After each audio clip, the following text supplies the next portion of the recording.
გამარჯობა ძვირფასო მეგობრებო, მე პირველს მერგო თქვენს წინაშე წარდგენა ჩემი მოხსენებით და აი სულ თავიდან დავიწყებ, როგორც ხედავთ, ეს ჩვენი პირველი ევროპელები არიან და მზია სოფლიო იცის როგორც ქართველი პირველი ევროპელია რა.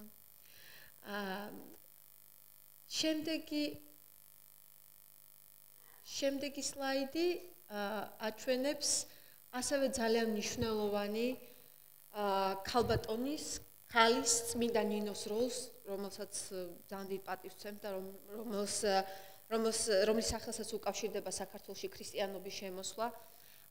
წმინდა თამარ მეფე, უბრალოდ თამარ მეფე, პირველი ქალი, რომელიც მე-12 საუკუნეში ხელმძღვანელობდა ჩვენ სახელმწიფოს, მის სახელთან არის დაკავშირებული ძლიერი სიძლიერე ქართული სახელმწიფოსი, ესეც ქალი არის და ძალიან დიდი პატივისცემა აქვს ქართველებს აი ამ სახელების მიმართ.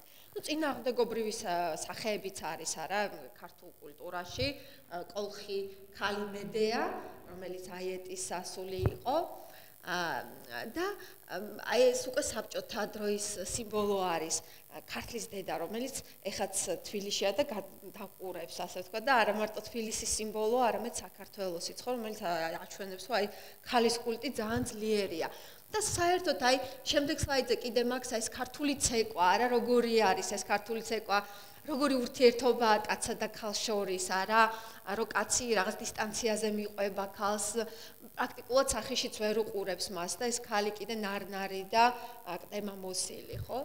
და იმავდროულად იცით აი ეს ამბავი რაც ლევანმაც თქვა 27-28 აუგუსტში შემისწორეს, იმიტომ ზუსტი სტატისტიკაც არ ვიცით, 27 ქალის მკვლელობამ შეძრა მთელი საქართველო.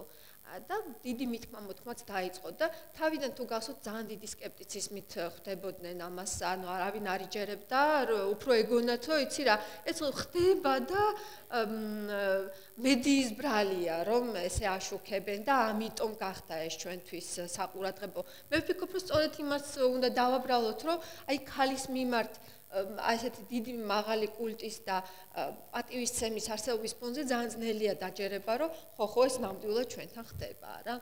და ზოგადად 70,000 ქალი მსოფლიოში ხდება, კლავენ ყოველწლიურად და აი ამისი აფიშირება მაინც და მაინც ესე არ ხდება. არც არის კარგად შესწავლილი ფემიციდი.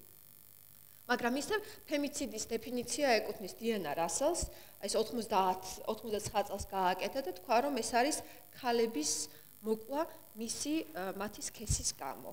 და ზოგადად ფემიციდი ეს არის მუდმივი ტერორის გამოხატულება, ანუ აი ამ მანიფესტაცია ძალიან კატეგორიული ფორმით. ეხლა მე მინდა თქვენ დაგელაპარაკოთ კონკრეტულად ფემიციდის ერთ-ერთი ფორმის, აი სწორედ სექს-სელექციური აბორტების შესახებ. აი მსოფლიოში 60-დან 7 მილიონამდე გოგო არის გამქრალი. და ეს ცნობილია პოეტიციდის სახით, ანუ როდესაც იმიტომ რომ გოგონები არიან, გოგონას სქესის ნაყოფს ადამიანები იშორებენ და აბორტის სახით ესე იგი კლავენ. და პირველად როდესაც ამ ფენომენის შესახებ გავიგე, აი 2009 წელი იყო, ვკითხულობდი, მაშინ ვამზადებდი ჩემი სტუდენტებისთვის რაღაც ნაშრომს და New York Times-ის სტატიაში ვკითხულობდი, რომ ინდოეთში და ჩინეთში აი ასეთ ფენომენს აქვს ადგილი, რომ გოგონა ნაყოფებს კლავენ და აბსოლუტურად შეწუნებული ვიყავი და აღშფოთებული ვიყავი და ვკითხულობდი, მაგრამ იცით ამ კითხვის დროს ვნახე, რომ ინდოეთის მაგალითები, რასაც ყვებოდნენ, ძალიან გავდა საქართველოს მაგალითებს. მაგალითად, აი გოგოს დაბადების შემთხვევაში არ უხაროდათ სამშობიაროში გოგოს დაბადება. ბიჭის დაბადების შემთხვევაში ბებია ქალს ფულს გადაუხდიან, გოგოს შემთხვევაში არა და ვიფიქრე, რომ აიმე როგორი ნაცნობია და მე კიდე რომ გავაგრძელე კითხვა, ვნახე, რომ თურმე კავკასიაშიც საქართველოში, სომხეთსა და აზერბაიჯანში ეს ფენომენი რეალურად არსებობს. და იცით რომ ნახე მართლა, მოდი მეთქი შევადარებ სქესთა შეფარდება როგორია, იმიტომ რომ სქესთა შეფარდების მიხედვით არ ყვევენ, არის თუ არა რეალურად სელექციურ აბორტს აქვს თუ არა ადგილი და ნახე რომ 127 იყო, მაშინ როცა 120 იყო ჩინეთზე და ანუ გააგიჟებული გამოვარდი ჩემს სტუდენტებთან და ვუთხარი რომ ვაიმე აი ესეთი რაღაცა წავიკითხე და ჩემმა სომეხმა და აზერბაიჯანულმა სტუდენტებმა მითხესო არა უშავსო ასო ალბათო ჩვენს ხარჯზე არისო თქვენთანო ეს ამბავიო მაგრამ ეს რასაკვირველია სომეხი და აზერბაიჯანელი ჩვენი მოქალაქეების ხარჯზე არ არის სულიად საქართველოს მასშტაბით არის აი ეს ფენომენი გავრცელებული და აი ეს მართალია ინტერაქტიული არის ეს ზოგადად ეს რუკა, მაგრამ აქ ინტერნეტის არარსებობის გამო არ შემიძლია რომ გაჩვენოთ, მაგრამ აი უფრო მუქი ადგილები იქ უფრო მეტად არის სქესთაშორის თანაფარდობა დარღვეული. ნორმაში 100 გოგონაზე იბადება 105-106 ბიჭი. და მე ერთი წლის განმავლობაში ეს ბიჭები კვდებიან, ტოსუსტები არიან და შემდგომ ბუნება ისე არის მოწყობილი, რომ ესენი აბალანსებენ ერთმანეთს, მაგრამ როდესაც 106 გადასდება ხოლმე, ესე იგი 107, 108, 109, 110 და როგორც გითხარით 127 იყო 2009 წელს 29, მაშინ ადგილი აქვს აი სწორედ ესეთ სელექციურ აბორტებს. და აი თუ ნახავთ, თბილისში არ არის ესა, ხო? აი თბილისში უფრო მრთალი ფერი არის. იქ მართლაც 103 არის შეფარდება და შეიძლება ამით აიხსნება, რომ ჩემს მეგობრებს როცა ველაპარაკებოდი ამ თემაზე და შეწუნებული ვიყავი, მეუბნებოდნენ, რომ აი არა ეს არ შეიძლება ჩვენთან მოხდეს. აი როგორც ფემიციდის შემთხვევაში, ხო ეს მედიის ბრალია, იმის ბრალია, ამის ბრალია, არა ჩვენთან არ შეიძლება ეს მოხდეს და მართლაც აი ამ უგულებელყოფამ ამ პრობლემის ისე მოხდა, რომ დაუშვათ იგივე სომხეთსა და აზერბაიჯანში ჩვენზე უფრო ადრე დაიწყეს ამის კვლევა და იქ უკვე გამზადებული კვლევაში, როცა ჩვენ ველოდებით კიდევ ახლა ძალიან ცნობილი მეცნიერი არის ფრანგი მეცნიერი გუილმოტო, რომელიც ახლა უკვე ამთავრებს თავის კვლევას და ჩვენ კვლევაზე დაფუძნებით შეგვეძლება რომ პოლიტიკა განვახორციელოთ. დავიგვიანეთ მოკლედ აი ჩვენი ასეთი დამოკიდებულების გამო, მაგრამ მაინც საინტერესო იყო ხო აი რატომ საქართველოს ახლა თუ პატრიარქალური კულტურის გამო თურქეთი გვერდზე ყავს არა იგივე საბჭოთა წარსული გვაკავშირებს ყაზახეთთან რატომ იქ არ არის მაგალითად ეს სქესთაშორის თანაბარდობა დარღვეული და რატომ არის და მაინც აი ამ სამ ქვეყანაში და ჩემთვის ვფიქრობდი რომ ნეტავ რა შეიძლება იყოს ესა და მე რომ დავიწყე კვლევა და ძიება და წავიკითხე ნუ აღმოჩნდა რომ იგივე გიულმოტოს მიხედვით აი სამი პირობა არის მნიშვნელოვანი რომ მოხდეს ეს არის ტექნოლოგიების განვითარება ანუ და მართლაც აი ეს სქესთაშორის თანაფარდობის დარღვევა ემთხვევა ულტრასონოსკოპიის შემოტანა საქართველოში 90-იან წლებში შემდგომ ბიჭის უპირატესობა როცა ბიჭი გირჩევნია გოგონას და შობადობის შემცირება აი ამ სლაიდზე ერთი სლაიდი აქ არა ჩანს, მაგრამ ჩვენ ვხედავთ როგორ იკლებს შობადობა ძალიან მნიშვნელოვნად და მკვეთრად აი სამივე ქვეყანაში, სომხეთში, აზერბაიჯანში და საქართველოში, მაგრამ აი როგორ ხედავთ საქართველოში ეხლა 1.5 არის ძალიან დაბალი, ანუ აღარ აჩენენ ქალები ბავშვებს, ესე რომ ვთქვათ, ხო? და არ ვიცი ხლა ამისი ახსნა ძალიან საყურადღებო მოვლენა არა, ამის ახსნა შეიძლება მრავალი ვიფიქროთ ჩვენ და სპეკულაციები გავაკეთოთ, მაგრამ ფაქტია, რომ ეს ძალიან დაბალი, ერთ-ერთი ყველაზე დაბალია, აი მე მგონი იაპონია გვისწრებს თუ რაღაც.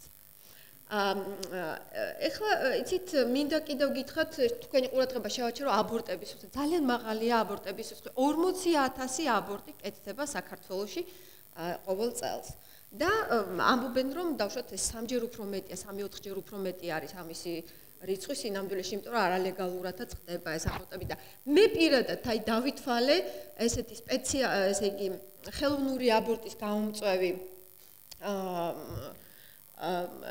მედიკამენტების, მედიკამენტოზურ აბორტისთვის ესე იგი საჭირო მედიკამენტების რაოდენობა. აი ნახეთ, რო შეახა საიტოტეკი მაგალითად 2000 წელს სულ შემოქონდა 200 კოლოფი საიტოტეკი და 2013 წელს 36000.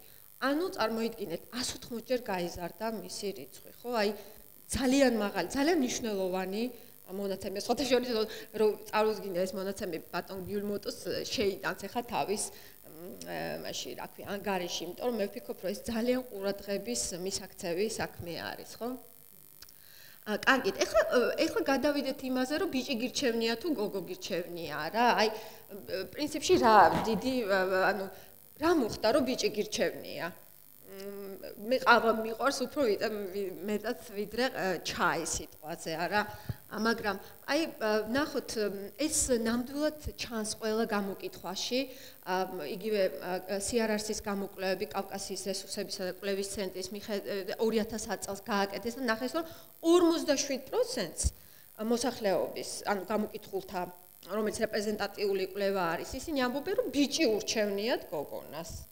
აი 6 წლამდე ასაკის ბავშვებში, როცა ეკითხებიან თქვენ რომელი სქესი გირჩევნიათ, ისინი თავიანთ სქესს გეუბნებიან. ანუ თუ მაგალითად ჩემ შვილსაც შევეკითხე, გამოვცადე, რომელი ვინ უფრო გიყვარს გოგო თუ ბიჭი, გოგო მითხრა, ანუ თვითონ გოგო არის. ეს არაფერს არ ნიშნავს ჩემი შვილის მაგალითზე, მაგრამ აი კვლევამ ესე აჩვენდა. მერე, იმიტომ რომ ესეთი დამოკიდებულება ადამიანებს უნდათ უფრო უპირატესობას ანიჭებენ ბიჭს. და ეს ყოველდღიურობაში ჩემთანაც აი მეც შევხვედრივ ამას მაგალითად მე 4 შვილი მყავს და ყოველთვის როცა აი უცხოებს ველაპარაკები სუგონიათო იმიტომ გავაჩინე რომ ბიჭი უნდა გამეჩინია რა და სინამდვილეში მაგიტო ნამდვილად არ გამიჩენია მეორე მყავდა ბიჭი ხო კარგით აი კიდევ მნიშვნელოვანი ის არის მე ვფიქრობ რომ აი ეს მარჯვენა მარცხენა თეორიები ნუ ყველგან უნდათ ან ბიჭი ან გოგო და აი ეს თქმულებები არსებობს რასაკვირველია ეს მარტო ჩვენთან არ ხდება რა მარჯვენა მარცხენა თეორია მარჯვენა ნაწილთან არის დაკავშირებული უფრო ბიჭის ამბავი მარცხენასთან გოგო მაგალითად და ესეთი თქმულებებიც კი არის რომ თუ გინდა რომ ბიჭი გაგიჩნდეს ნაჯახი შემოდევი მის ქვეშ საწოლის ქვეშ ან მარჯვენა ყურზე უკბინე მის რა ქვია პირველი ღამის დროს ან შენი საცვალი გადაკიდე მარჯვენა მხარეს საწოლზე აი ესეთი ტიპის თქმულებები არის როგორც ჩანს ხალხი დიდი ხანია ხო აი ეს ამაზე ფიქრობს არა ბიჭი ურჩევნია თუ გოგო ურჩევნია ნუ აი რაღაც გამოკითხვები აჩვენებს კიდე რომ ბიჭში უფრო მეტი ინვესტიცია და ხედავენ რომ ბიჭში ჩადებული ინვესტიცია თვითონვე გამოადგებათ და ჩვენი ოქრო ჩვენთან დარჩება მაშინ როცა ქალი მაინც უნდა გათხოვდეს და აი ესეთი ტიპის კულტურული დამოკიდებულებები არსებობს ასაკურველია მაგრამ აი რო თქვათ ისე ძალიან არა ცუდი ფენომენია ხო რომ პირდაპირ განსაზღვრავს შენს სქესს, წინასწარ სექსისტური არის. აი თუ ეს განვითარდა ტექნოლოგიების განვითარება, რაც გვიქადის ჩვენ არ ვიცით, ხო ძალიან შეიძლება რომ სამედიცინო პერსონალზე გახდეს ადამიანი და ქალის ბედი დამოკიდებული. რა ტიპის საინჟინრო გამოგონებები იქნება მომავალში არ ვიცით. აი ესე ჩვენ შეიძლება რაღაც რასისტულ დოქტრინებამდე მივიდეთ, არა? და ამიტომ ძალიან სახიფათოა ეს არის და ყურადღების მისაქცევი და ნამდვილად ესა თავის ჩარგვა და სიახლემას პოზიციაში ყოფნა არ არის ამ შემთხვევაში. და არსებობს კარგი მაგალითებიც, იცით, მაგალითად უფრო სწორედ აი სულ 11 ქვეყანაში არის ეს სელექციური აბორტების ფენომენი დაფიქსირებული და კორეამ მოახერხა 20 წელიწადში, რომ ჩამოეყვანა ესა და ნორმა გაეხადა, ნორმალური გაეხადა სქესთა შორის თანაფარდობა და ეს მოახერხა სულ რაღაცა 20 წელიწადში მართლაც აი როდესაც ჩაერთო საზოგადოება აი გენდერულ აი სენსიტიურ თემებზე ლაპარაკობ, რასაც მე ვფიქრობ, რომ ჩვენთან ახლა ადგილი აქვს, აი დავიძარეთ ჩვენ თითქოს და ამაზე დავიწყეთ უკვე საუბარი. და აი იცით, ახლა აი აქ შევჩერდები მე და მინდა რომ ჩემი გამოსვლა დავასრულო ჩემი მეგობრის და ძალიან საინტერესო ქალი ავტორის რუსუდან რუხაძის ნაწარმოებით, რომელმაც გულთან ახლოს მიიტანა გამქრალი გოგოების პრობლემა და დაწერა ესეთი ნაწარმოები და მე წაგიკითხავთ ახლა ამონარიც ამ ნაწარმოებიდან. გამქრალი გოგოების ცნობა ადვილია. ოქრო საათის ნაცვლად მუშამბის სამაჯურს ატარებენ. ზეც ქესი, დედმამის გვარი და გაქრობის თარიღი აწერიათ. მომწრო წრეს ვიწრო მაჯებით ვერ ავსებენ და მკლავზე იმაგრებენ. ზაზე რომ არ გასწრეთ ხელიდან. თან ტირილი იციან უხმო და გულსაკლავი. ცხარეცრემლებს უთქმელად აღვარღვარებენ.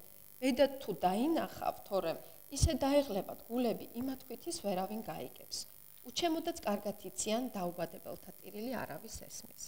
დიდი მადლობა.